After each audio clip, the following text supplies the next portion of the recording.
check if the hypothesis that the weight force is Fgy is equal to minus mg correctly predicts the free fall acceleration g for all objects regardless of their mass using Newton's second law.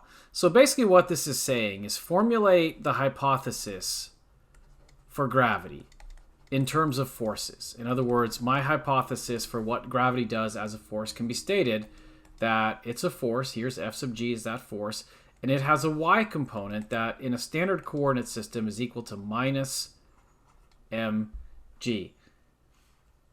Part of this hypothesis that I could add here is the maybe kind of tacit statement that F sub g sub x, the x component of gravity, is equal to 0. But together, these two things are a complete statement of what my hypothesis is for the force of gravity. It's going to turn out to be correct, but the way that we're going to check that in a kind of scientific way is we're going to look at this hypothesis, we're going to apply it or put it into Newton's second law and see what it says. And then we're going to see that what it says is something that experiments that have been done and that we've been looking at in terms of free fall and motion winds up being correct. So in that sense, following the scientific method, you could say all those experiments wound up being the test for this hypothesis. So let's look at it in terms of F equals ma, which is Newton's second law. And in this case, we're thinking about free fall. So maybe I'm going to put over here that part of this hypothesis as well is that whatever object I'm thinking about in free fall has the following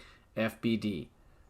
It just has this force of gravity that I've put in my hypothesis acting on it. So that means when I look at F equals ma, I'm supposed to put all the forces in an FBD into the F in F equals ma, because this really is the net force, right?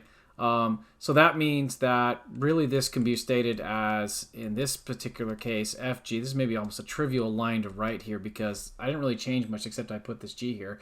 But that's my way of saying, okay, really this is the FBD, that is the net force. There's only one force. Now this is a vector equation. We already know that if you have a vector equation, you can use that to write component equations. So if I want to say, well, what is the vertical component equation going to look like? Well, I'd write the same equation, but with y components for all the vectors. Now, the mass m is not a vector. It's just a scalar number. That's the mass of whatever object I'm thinking about here.